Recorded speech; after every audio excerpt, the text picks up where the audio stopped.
So we've got Mark Brix here today, and Mark, you were telling us about weeds and how to assess whether they're doing a job or not and why they might be a good idea to do a bit of a look before you get rid of them all.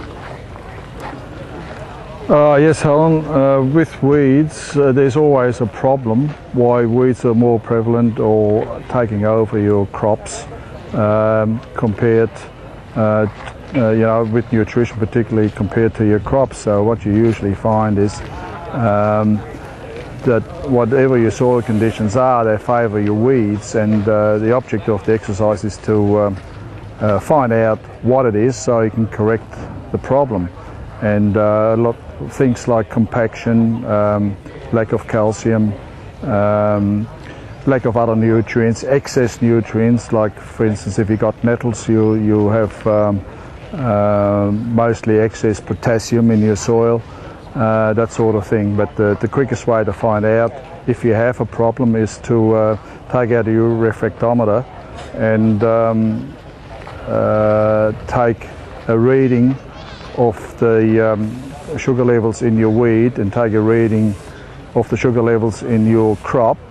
And if the sugar levels in your weed is higher than in your crop, then you know you have a problem, and the best thing to do then is to take a leaf analysis of the weed, find out what minerals are in your weeds, and those minerals are probably or most likely what's lacking in your soil.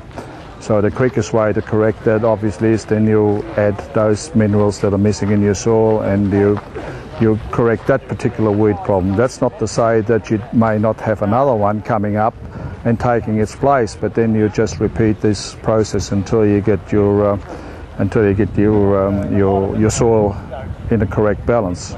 But compaction is one of the big problems, obviously, and lack of nutrients, generally speaking, particularly when you're looking at calcium. I think if I remember right, a plant's requirement is nutrient requirement is about 80% calcium. So if you've got low calcium, you can be in trouble, and it has nothing much to do with pH.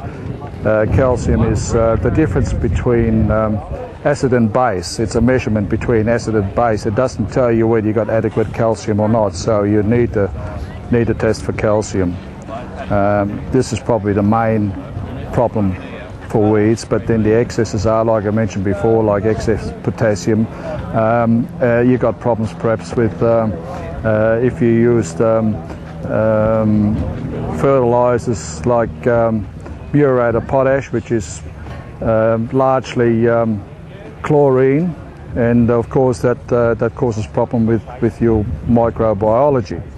And if you've got a dead soil and you're only relying on minerals, of course you've got problems because you haven't got that relationship between living organisms in the soil and minerals.